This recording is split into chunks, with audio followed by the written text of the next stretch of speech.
Sasa tunakuja sasa, baada ya kuwa umeshaweka alama, baada ya kuwa umesha, kuna siku nilikuwa nasimulia kwamba hivi ile picha wanawekaga sebuleni wale wa maharusi huwa inaashiria nini? Pale huwa sio kumcomment kwamba ex akiingia kwenye ile nyumba na nini, na badala yake huwa inaamsha hisia za furaha ya siku ile ya harusi.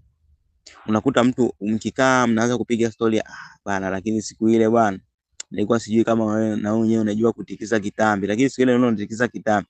Wewe mwenyewe bwana, nilikuwa sijui kama unajua kukatika bwana kiuno, lakini siku ile nilikuwa unakatika siku ya sherehe. Kwa hiyo unajikuta kwa kutazama ile picha hivi mara moja, zile hisia ukiwa umetulia zinarudi. Kwa hiyo sasa unachotakiwa kufanya baada ya kuwa umeweka alama, unatakiwa kurudi kwenye utulivu. Tunasema huwezi kupika nyama, huwezi kupiga nyama ya mnyama ikiwa bado unamfukuza, yani huwezi kupika nyama ukiwa bado unamfukuza mnyama. Huwezi kumpika kuku kabla haujamkamata. Huwezi kumpika kuku ukiwa haujamkamata. Kwa hiyo ile wazo unaoliwaza lazima ulikamate. Unalikamataje? Weka alama hapo, unakuwa umelikamata. Hata zikipita siku ngapi, ile alama siipo. Ile alama siipo.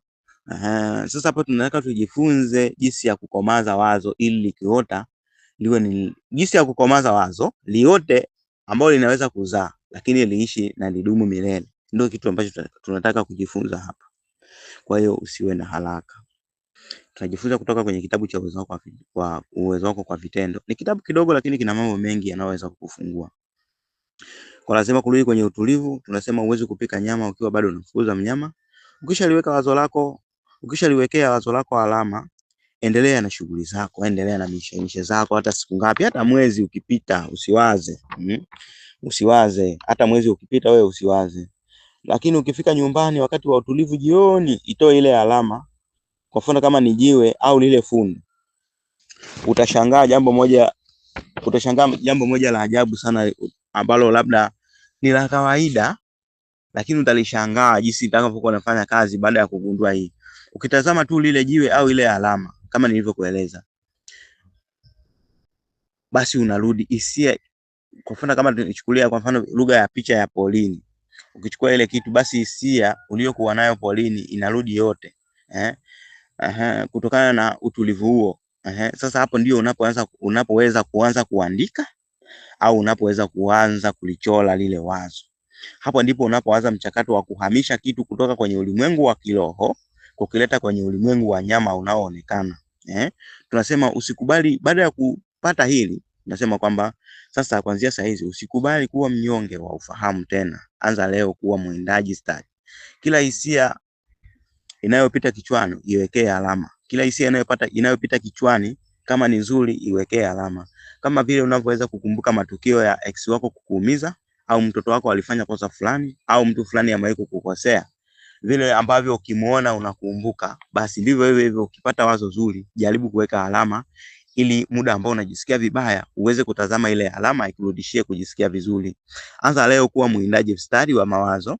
Kila hisia nzuri inayopita kichwani mwako iwekee alama. Hapo ndipo utakapoanza kuona maajabu ya kile tulichokisema kwamba mwili wako ni hekalu na wewe ndiyo muumbaji unayeweza kutafuta majibu yaliyofichwa ndani yako, kwenye damu yako.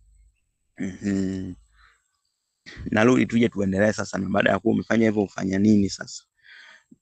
Ndugu mwanaufahamu, ulikuwa umeuliza swali zuri sana kwa upana. Nikawa nimetamani kufundisha hili sasa kwa undani na iwe ni faida ya kila mmoja. Grupu hili hadi sasa lina watu 11. Vitu hivi ni vitu vya watu wachache. Na kadri tunavyozidi kusonga mbele, baada ya kuwa tumesoma maudhui ya kwenye vitabu hivi, Mitetemo ya Kiroho na Uwezo Wako kwa Vitendo, sasa tutaacha kurejelea vitabu, tutaanza kufanya zoezi la tunasema tunafanya mchakato kama wa kubuni kitu na kuweza kukijadili jinsi kilivyo ni kikubwa. Watu sio wanaogopa kwamba ameniibia wazo langu la biashara. Sasa sisi tutakuwa ni matajiri wa mawazo. Sisi tutakuwa ni matajiri wa mawazo ambayo ni kamili. Yaani kama ni mbegu za mazao, tunasema mbegu grade 1. Kumbuka za kwaga na grade zile. Mbegu ambayo imechambuliwa kweli. Mbegu ambayo inaweza kuota, inaweza kukomaa, mbegu ya uhakika. Kilichobaki inakuwa ni kuitunza tu. Sasa tumefika mahali ambapo tunaweza kusema ni kilele. Ni kilele baada ya kujadili hayo. lakini tumefika mahali ambapo ni pazuri. Hiyo ilikuwa ni hatua ya pili, lakini sasa hivi ni hatua ya tatu. Hatua ya tatu katika kitabu cha Uwezo Wako kwa Vitendo. Hapo sasa umesha kuwa shujaa na umeshajua kuwa wewe ni ulimwengu unaotembea. Katika hatua ya kwanza tulijifunza hivyo, lakini umeshajifunza jinsi ya kukamata hisia ya wazo lako polini kwa kutumia alama katika hatua ya pili. Lakini sasa mwindaji hodari hachukui mnyama wake na kumtupa, anajua jinsi ya kumtunza ili amfae. Kwa lazima ujue kupendezesha kitu chako. Hapa tunajifunza jinsi ya kulisha mbegu ndani ya hekalu ili mbegu yetu iweze kukomaa, siku imetoka iweze kuwa ni mbegu inayoweza kuzaa. Isiwe ile biashara ambayo hata kudumu miaka 5 inakuwa ni changamoto. Isiwe ni lile wazo ambalo linabaki kwenye kichwa cha mtu hadi anakuja kufa nayo. Sasa unatakiwa kulilisha wazo lako, unatakiwa kulilisha linenepe vizuri, likomae, liwe na uwezo wa kuchipua na kuota na kuzaa na kudumu milele na milele. Kitabu hichi kinatufundisha hatua za moja kwa moja za kuweza kufanikisha mambo. Sasa hizi naendelea kwenye kitabu, lakini upo muda ambao nitakuja kufundisha jinsi ya kuibua mambo na jinsi ya kuyatekeleza.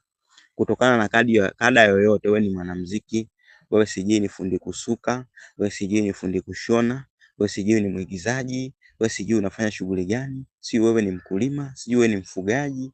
Yote hayo tutakuja kuangalia kwa sababu ni shughuli zinazotuzunguka sisi jamii ya Kiswahili. Kwa hiyo sitamwacha mtu yoyote. Sasa wazo lililolikamata linakuwa ni kama mbegu. Ili mbegu yote na kuwa mti mkubwa inahitaji udongo wenye rutuba na mwanga wa jua. Udongo huo wa mwanga, vyote hivyo tunasema viko ndani yako.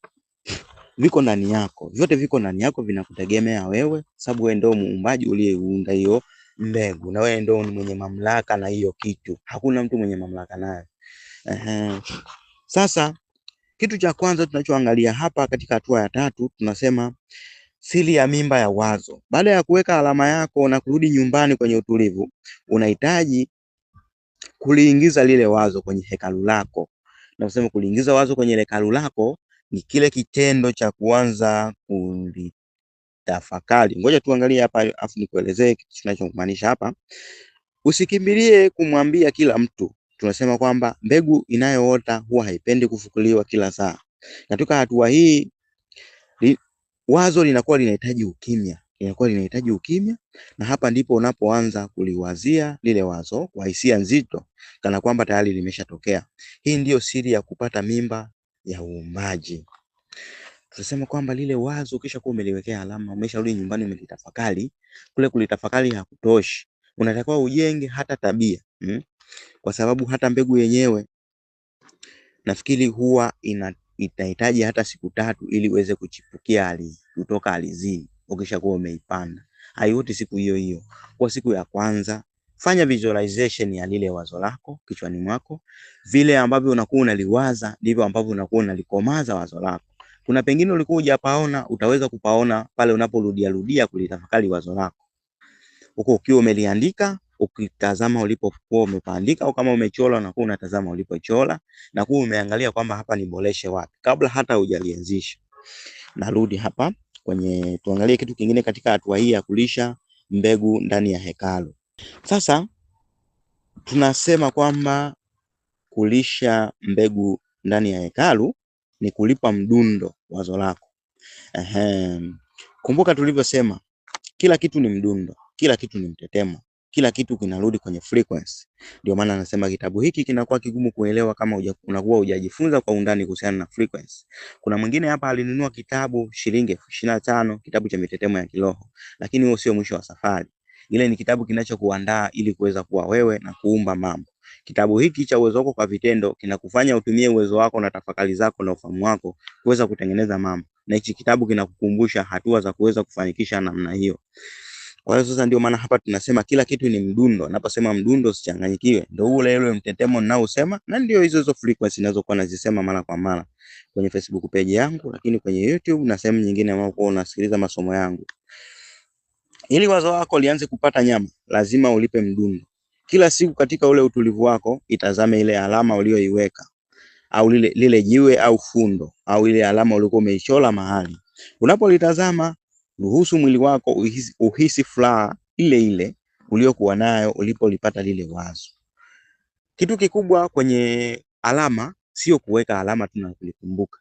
Unatakiwa ile alama, ile hisia ulioipata wakati umepata wazo hilo, ile furaha ulioipata wakati umepata wazo hilo nzuri, yale matumaini yaliyokujia wakati umepata wazo hilo zuri, lazima uwe unatafakari kiasi kwamba yanarudi. Ndio maana hapa katikati inakuja kuingia swala la meditation. Meditation haiwezi kukufanyia kazi kama hujui mahali pa kuitumia. Kufanya mchakato huu wa kwamba umetazama alama alafu hisia ile inarudi, unakuwa umefanikiwa kufanya meditation. Ndio siri ya meditation, ndio siri ya utulivu. Ndio unaposema kwamba utulivu ndio gharama pekee ya uumbaji. Utulivu ndio, ukimya ndio gharama pekee ya kuumba kitu. Kwa hiyo sasa, ili ufanikiwe useme sasa ibada yangu ya leo katika ile wazo langu limekamilika, ni lazima uhakikishe umepata furaha ile ulioipata muda na wakati umepata wazo hilo, hata kama imepita miezi mitatu, hata kama imepita wiki kadhaa. Na hapo ndo tunasema hiyo furaha, ndo tunasema huo ni mtetemo. Tunasema kwenye kitabu nimeandika kwamba huu mtetemo wa furaha ndiyo maji yanayomwagilia mbegu yako. Kwenye dunia ya nyama tulishazoea unamwagilia mbegu na maji ndio inaweza kuota, lakini hii furaha unayokuwa nayo ile ndio ile ilikuwa ni chaji ya hilo wazo lako, ndio chaji ya ile wazo lako. Hutakiwi kwenda kumtafuta mtu wa kushauri, unatakiwa kurudi kwenye hekalu lako, urudishe ile mtetemo na furaha yake, yale matumaini uliyopata wakati umepata wazo. Ndio kitu kikubwa hicho. Narudi, nafikiri umenielewa, na kama unakuwa hujaelewa, uko huru kuuliza swali ili uweze kuelewa zaidi.